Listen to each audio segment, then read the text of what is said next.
하나님 말씀 시편 119편 147절 한 절입니다. 합독합니다. 내가 새벽 전에 부르짖으며 주의 말씀을 바라싸우며 147절 내가 새벽 전에 부르짖으며 주의 말씀을 바라싸우며. 대부분 사람들이 새벽에 하나님 앞에 나와서 부르짖는다는 거, 이거 별로 그냥 대수로운 정도도 아니죠. 그거 아무렇지 않게, 그런 게 있는지도 모르고 지나는 거죠. 이 어마어마한 사건인데, 개인에게도 어마어마한 사건이지만은 인류에게도 이게 엄청난 사건이거든요. 그리고 주의 말씀을 바란다는 거 아니에요. 응? 흔하고 흔한 성경입니다. 물론 흔하지 않게 참 귀하게 성경을 받고 성경을 읽으려고 애를 쓰는 우리 북한 동포도 있습니다만은 전 인류가 보편적으로 성경, 다른 사람들이 하나님 말씀 가니까 그런갑다 하고 넘어가는 거지, 그거 읽으려고 구태여 하지 않아요. 그 속에 어떤 내용이 있는지 기나마 듣지 않는단 말이죠. 그러니까 이 새벽 전에 바라고 소원하는 이 내용도 하지 않고 주의 말씀도 바라지도 않는 이런 사람하고 새벽 전에 정말 이 하나님 앞에 나가는 이것이 너무너무 귀한 줄 알고 나가는 그럼하고, 그 걸음에 또 더해서 주의 말씀을 바라는 그 삶이 포함되어 있는 그런 사람하고요, 지구에서 같이 사는 거죠. 같이. 어느 게 옳으냐, 여러 사람이 가는 것이 옳은 것으로 아는 것이 일반 사람들. 그 새벽에 부르짖지 않고 주의 말씀을 바라지 않는 사람은 사람이 많이 가면은 그거 옳은 줄 안다니까. 우리 편 그래갖고 우리 편이 많으니까 좋다. 그 편 많은 사람이 좋으면은 노아 홍수 때는 도대체 어떻게 된 거예요? 도대체 몇 대 몇이에요 그거? 우리가 고려를 많이 해야 됩니다. 이런 말씀 한 말씀에도요, 이게 정신이 번쩍 들어야 되고 가던 걸음이 멈춰야 되고 되돌려 있어야. 내가 가는 길에서 이 말씀을 들었다. 지금 걸어가는 거라면 이게 맞는가?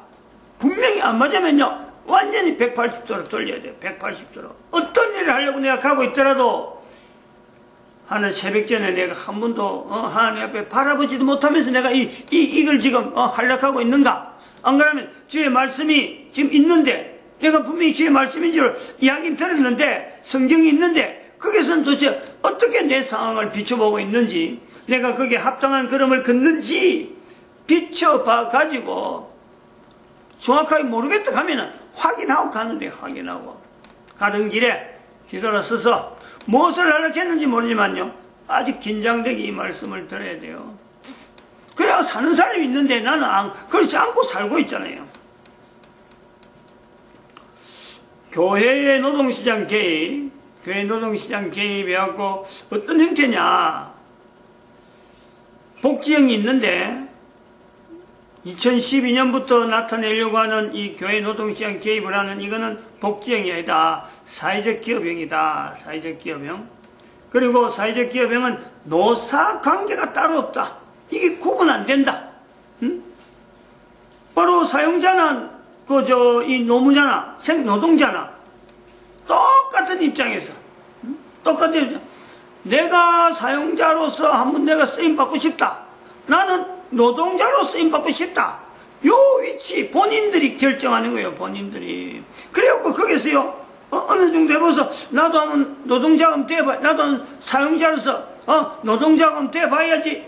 그러면요, 바꿀 수 있는, 얼마든지 그 위치가 바꿀 수 있는, 마찬가지 노동자도 마찬가지요. 어느 정도 노동자 하면서 내가 사업에 대해서 한번 내가 한번 해보겠다. 그러면 이것이 얼마든지 바꿔질 수 있는 이런 구조로 구조가 있다니. 그런 구조가 그게 될 법이나 싶으냐 하겠지만 한 걸음 한 걸음 준비하면서 나아가고 있다는 거예요. 지금 7가지 군으로 나눈다 해서 7가지 군. 하나는 기업체형. 기업체형은 반드시 있어야 되는, 이게 아주 기본이거든. 7개 군 중에서 순서로 따져갖고 어느 게 먼저 있어야 되느냐? 기업체군이 먼저 있어야 돼. 기업체군에도 3가지가 있는데, 일단 어떤 기업체군에 있다, 여기 있어야 된다. 그러면 개인사업체. 기업이라는 말하고 사업이라는 말하고 구분하는 거예요. 기업은 여러 사람이, 운영진이 여러 사람이에요. 소위 말하면 무슨 법인형이나 되든지, 안 그러면 그 주식회사라든지 이런 거, 영리법인이 되든지, 뭐 비영리법인이 되든지 간에, 법인형으로 운영하는 게 기업이라는 말을 쓰고, 개인이 결정하고, 개인이 나름대로의 어떤 그 사업을 운영하는 어떤 개인이 결정하고, 개인이 뭔가 그 여러 가지 아이디어나 어떤 걸 가지고 진행하는 것을 사업체라. 지난 시간까지는 첫 번째, 두 번째 군 이야기를 했습니다. 근데 이 시간에 이 2가지 군하고서 다음에 가는 건 이제 더 다른데, 어떤 사업을 운영하고 노사 관계가 형성되면 노동시장이 형성되는 건요, 이 2가지 형태거든. 기업체나 사업체나 이 2가지예요. 근데 이 2가지를 하면서 이제 거기서 이 일이 이게 기업체로 해야 되는 건가 사업체로 해야 돼, 이게 애매한 내용이 하나 있어요. 물론 기업체로 이어도 되고 사업체로 해서 또 활동해도 되는 거예요. 근데 그 성격이 똑같다는 거지. 기업체형으로 하나 사업체형으로 하나 이 내용이 활동하는 그것에서 어떤 강령 같은 게 똑같으니까 이거를 어디다가 적용시키지 하는 이런 삼각지대가 나오는 삼각지대. 그래서 그거를 어떤 형태냐 그러면 이렇게 불러야죠. 요 부분이죠. 요 부분이 됐는데 1번군하고 2번군이잖아. 1번군, 2번군 사이에 여기에 들어가는데 이게 컨설턴트라고 해요. 컨설턴트. 컨설팅이라 컨설팅. 컨설팅사. 컨설턴트. 뭐 이렇게 부를 수 있는 2가지 요게를 기업체 역해도 이게 애매하고 사업체 역해도 애매해. 그런 경우는 진행을 하면서 그때마다 이걸 아마 이걸 속해 1군이 역했다, 2군이 역했다 이런 거는 아마 지역에 따라서 뭐 특성에 맞도록 뭐 운영하는 그런 어떤 자율성이 있어야 되겠다 이렇게 보고 있어요. 뭐 1번군이 꼭 있어야 된다, 2번군이 요건 아니고 어떤 데서 1번군이었다, 어떤 데 2번군이었다. 또 나중에 혹시 이런 것이 이제 지금 당장에는 기획 단계지만은 이제 전체적으로 이거를 모델형으로 딱 해갖고 인터넷으로 전체적으로 어떤 조직 자체를 전부 다 인터넷에 다 집어넣을 거란 말이에요. 그럴 때 되면 이제 이게 정확하게 뭐 1번군에 들어가는 2번군에 전체적으로 하나의 통일이 되겠는데, 그 전까지는 이것을 설립하고 운영하면서 1번군에서 운영해도 되고 2번군에서 운영해야 된다. 이런 내용으로 운영 안에서 기업이나 사업에 이걸 막 양분해서 운영해도 그 전체를 기업으로 잡아도 되고 또 사업체로 잡아도 되고 뭐 이런 내용이 있어요. 운영하면 그런 내용이 있다니까. 이 컨설팅이라는 게.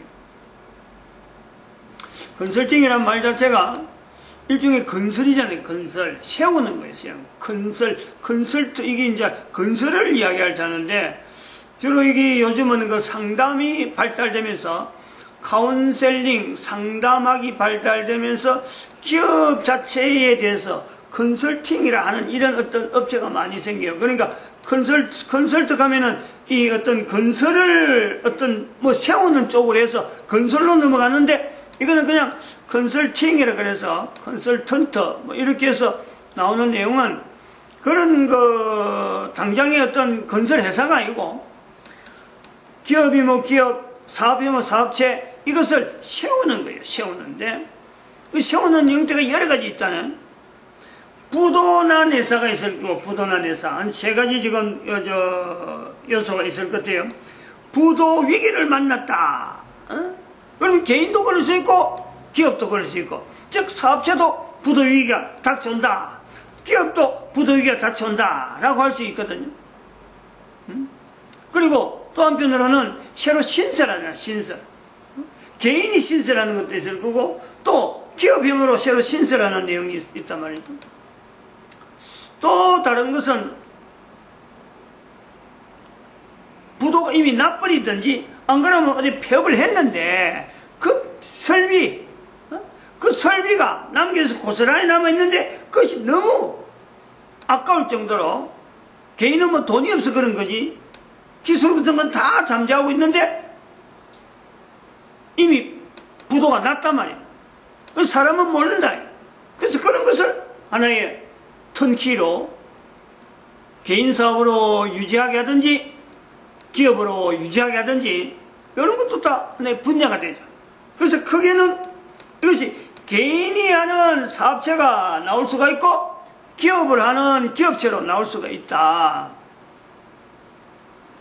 개인 같은 경우는요, 개인일 때는 개인의 어떤 품목에 대해서는 이게 선별해야 돼요. 선별. 그거는 뭐 그때 지역에 맡은 사람들이 이 선별하는 내용은 분명히 있어요. 그리고 전체적으로 우리가 여기서 교회 노동시장 개입해서 개인이 하는 업종 중에서 이거는 피해라 하는 이런 것이 항목이 있어요.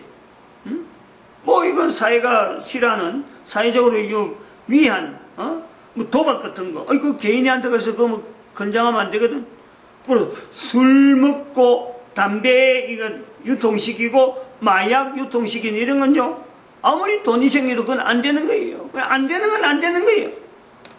이런 곳에서 선별하는데 이제 그 분명히 항목은 적용시키면서 이것도 거기에 적용받고, 그래서 개인이 하는 사업체는 선별이 된다.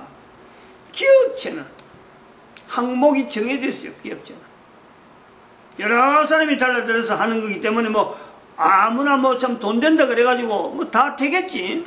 다 될 수 있지만은 딱 하나, 가능성은 이때 하나만 한다 이거지. 하나만, 한 분야만. 이거 뭐냐면은 식품 쪽이죠. 식품 쪽. 식품 쪽에서 그런 한 어떤 그 정황이 나타나면은 기업청에 식품업으로 통해서 그런 것이 기업체가 가능하겠다 하실 때는 이거는 그냥 넘어가면 안 되죠. 검토를 해봐야 돼요. 왜 이런 형태까지 왔느냐, 또 이게 앞으로 시장성이 얼마나 있느냐. 그리고 시장성에서도요, 이게 아주 중요한 요소가 있어요. 기업체로서는.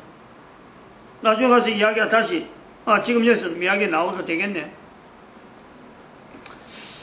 이걸 좀 이야기를 좀 길게 합니다. 왜 기업체 이거 식품에 대해서 이야기하냐면요,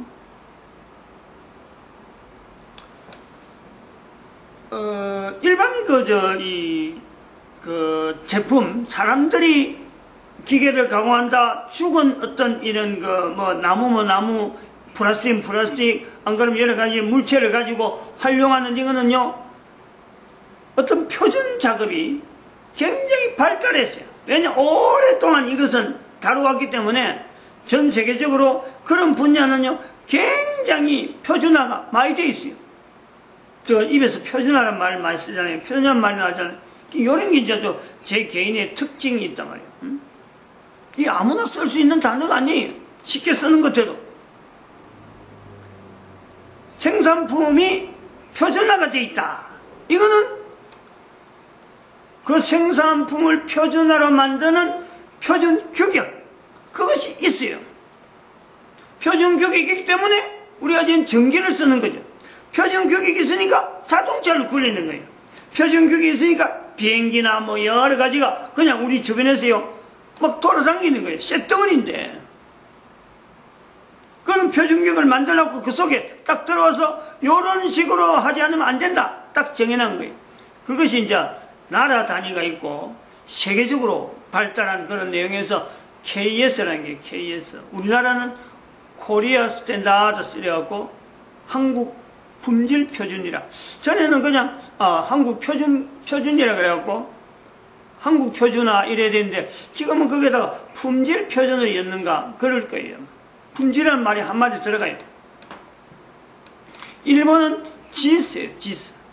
자펜, 자판 인더스트리 스탠다드스. 자판. 독일은 도이치 노이먼가 이래요. 도이치 DN이래. 도이치 DIN. 도이치 딘. 독일은 딘.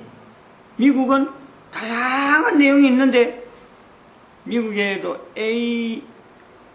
안시, ANSI, 안시. 제가 그런 걸 많이 알아요.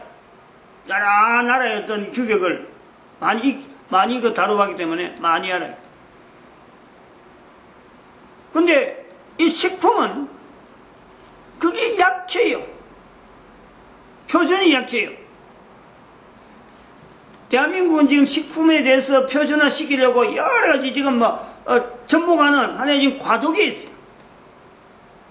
그래서 이게 지금 KS는 일반 이런 산업체는, 산업품은 기성품이라 하는 이런 거는 뭔가 이 사업을 하려고 하면요, 쉽게 접근이 돼요, 쉽게. 쉽게 접근하고, 내가 거기에 규격 자체가 워낙 법령이 되니까, 그거 맞춰버리면 되니까. 근데 이 음식은, 식품은, 그야말로 그 재료 하나에 따라서 이게 다 틀릴 뿐이니까, 어떤 재료를 써서 그게 비율이 어느냐에 따라서요, 이게 완전히 다르기 때문에, 이게 운영은 해보고 싶은데, 거기다가 규격을 갖다 대려고 하면요, 이게 엄두가 안 난다, 엄두가. 혼자서 해갖고 달라 들어가고 될 것 같다고 들었다가, 나중에 표준하고 딱 연결해버리면, 표준하고 연결하는 것은 반드시 시장에, 또 표준품을 해서 시장에 넣어내야, 그게 또 하나의 생명이니까. 이 시장성이니까. 그 시장에 유통시키기 위해서는 국가 표준에 맞춘다든지 또 세계적인 표준에 식품 FDA, 미국의 FDA라고 하는 그런 말이 나왔잖아요. 푸드라고 하는, 그걸 나오듯이. 그런데 맞춰놓으면요, 그 시장에 내놓을 수 있다니까, 그 시장에. 근데 그런 시장에 내놓는다는 거는, 이거는 그 시장성을 확보하는 어마어마한 그 힘이거든요. 근데 요 내용을 진행할 수 있는, 이 인력이라고 하는 거는 이건 무한정으로 필요한 거예요. 어떤 인력이 준비된지 모르는 거예요. 필요하긴 필요한데 기업을 운영하는 입장에서는 어떤 사람이 여기 와야 이 사람이 정말 내가 만든 품목에 이 사람이 정말 적합한 사람이구나, 이것이 어려운 거예요. 이 말이 알아들으려는지 모르겠어요. 이게 지금 이 말이 아까 얘기했지만 개인이 사업하는 것은 이런 품목에 대해서 그 사람이 이런 거 규격이나 이런 건 필요 없어요. 그 규격 없어도 그냥 일반적으로 자기 맛을 낸다. 음식도 그런 게 자기 맛, 자기 어떤 습관에 자기가 하고 싶은 어떤 아이템 하면 된단 말이에요. 근데 기업에 특별히 식품을 해야 되는 이유는 우리는 식품을 해야 돼. 다른 거 하면 안 돼요. 다른 거는 다른 사람들 해가지고 돈 벌어야지. 우리는 식품을 해야 되는 것은 지금 요 뒤에 나오면 나중에 농사 오그리 이야기가 나오고, 그리고 지난 시간에도 농기계에 대한 AS 문제 나오고, 요 농산물에 대해서 농산물이나 먹을거리에 대한 건요, 우리가 지금 분명히 한 아이템을 잡고 들어가는 요소가 있다니까. 그래서 이거 식품에 대해서 식품을 가공한다, 여러 가지 어떤 내용들이 굉장히 다양하게 나오는데, 그것을 지금 전 세계에서 일반화되어진 것, 일반적으로 나오는 것은 하십이라고, HACCP라고 하는 그런 어떤 것도 규격이 있고, 또 아까도 말했죠, 미국의 FDA라고 하는 그런 규격도 있고, 여러 가지 어떤 규격이 있습니다. 그래서 이런 내용이 오래전부터 발달한 것이 그 중동에서 말하는 그 식품이잖아요. 중동은 그 규격을 오래전부터 그게 딱 요런 규격 아니면 자기들은 해외 어쨌든 물건을 못 만들도록, 그래갖고 해외에다가 못 내놓도록, 그 규격에 맞는 다른 나라에서 그런 규격에 만들어서 오면은 그 분명히 팔 수 있도록 또 받아들이기를 하는 요런 게 있단 말이죠. 그래서 이제 규격 문제인데, 이 규격에 대해서 훈련시킬 데가 없잖아요, 우선은. 응? KS는 이 품질 관리라고 하는 이 내용에 KS를 통해서 이 관리하는 업체들이 뭐 워낙에 많으니까 조금만 이거 훈련해버리면요, 금방 적응해요. 응? 적응해요. 근데 식품은 그렇지 않아요. 식품은. 그래서 인력 문제도 있고, 그리고 이런 업체가 만약에 도산이 난다. 그랬을 적에 달려가가지고, 야, 우리가 좀 해줄게. 내밀 사람이 드물죠. 거의 드물죠. 응? 돈을 갖고 있어도 안 되는 수가 있고, 또 돈이 없어도 없는 것 때문에 안 될 수도 있지만, 돈이 있어도 해도 되고, 분명히 시장성이 있는데라고 해도 벌써 사람이, 응? 운영할 수 있는 사람이 참 그 중에서 이런 규격 문제에 대해서 안정적으로 지원할 수 있는 인력이 지금 확보가 안 되니까 어렵다. 이 부분에 차가 나요. 이 부분에. 응? 우리가 지금 요게 지금 1번, 2번 항목에다가 집어넣은 이유는 바로 이런 문제가 있다는, 이런 문제가. 그것도 남의 이야기가 아니고 시간이 벌써 다 돼버렸네. 이제 제가 그런 걸 당해버렸어요, 지금. 뜻밖의 전화 한 통을 받은 거예요. 응? 전화 한 통을 받았단 말이에요. 그래갖고 그것이 아까 말씀한 대로 리스 자금을 받아가지고 회사를 가지고 설립을 시켜서 식품 가공인데, 그래갖고 자기가 가지고 있는 대출 자금을 해갖고 오면은 리스 자금 갚을 수 있겠다 했는데 이 대출 자금이 안 오는 거예요. 그러니까 리스로 갖고, 리스는 이제 시설 자금이니까 그거 받아갖고 새거 그대로 장치했던 거 그냥 그대로 놔둬버리고는 부도내버린 거예요. 그리고 그 내용을 공장 전체를 또 경매로 해갖고 받으니까 그 기계에 쓸모는 없는데 받은 사람은 다른 용도로 공장 부지를 쓰려고 하는데, 아니 그 기계가 내가 보니까요, 가서 확인해봤죠. 그 기계 좀 처치해달라고 하는데 전화 받아하고 내가 간 거예요. 처치해달라고 하는데 기계가 너무 멀쩡하고 새거야, 새거. 내가 내 눈에 새긴가 하고 그 서류 경매 나올 때 그 감정평가서 가져와라 했더만 그게 팩스로 왔는데 평가서에 나오는데 85.5%로 평가 금액, 그거는 새거를 말하는 거예요, 새거를. 그러니까 감정단도 새거로 딱 확인을 하는 거죠. 그건 공장을 안 돌렸으니까 리스에서 주고받은 시간이 있으니까 색이다. 그리고 평가는, 그러니까 제가 그걸 보고 이런 거를 고물로 팔려면은, 고물은 그냥 뭐 아무것도 돈 아니죠. 근데 이걸 갖고 가치 있게 쓰려면은 얼마든지 가치 있게 썼는데 이걸 어떻게 풀어야 되느냐. 응? 이런 입장에서 아까 이 기업에 대한 문제를 제가 소소하게 한번 검토를 해본 거예요. 우리가 지금 1번 항에도 못 엮고 2번 항에도 못 엮는 이런 요소가 있지만은, 특별히 식품 문제는 다른 어떤 분야, 교회 노동시장이라고 하는 이 요소 아니고 다른 어떤 단체가 이걸 달라들겠느냐. 못 달라들어요. 그들은 식품을 꼭 해야 될 이유도 없는 거고, 우리는 식품을 꼭 해야 되는 거고. 식품 가공에 대해서 이런 기업체 운영에 이 하나의 사각지대와 같은 요소가 있다. 앞으로 이 문제가 어떻게 풀릴지 모르지만 저는 그 문제를 어떻게 하든지 공장을 다시 돌리고, 그래가지고 이걸 통해서 이 식품에 관계된 여러 가지 그 규격 관계가 어떻게 접목되었고 돌파구가 뭐가 있는지, 제가 이제 그 연구를 좀 해볼 참이란 말이에요. 요거하고 관계돼가지고 요런 거 1번, 2번 다 같이 또 컨설팅이라 하는 이런 내용하고 연결해서 오늘은 요 정도 하고 다음 시간에는 한번 왜 제가 이런 데 좀 관심이 많는가, 개인적인 이력을 다음 시간에는 한번 좀 밝히도록 그래 하겠습니다. 오늘 여기 마치겠습니다. 기도드립니다. 할렐루야.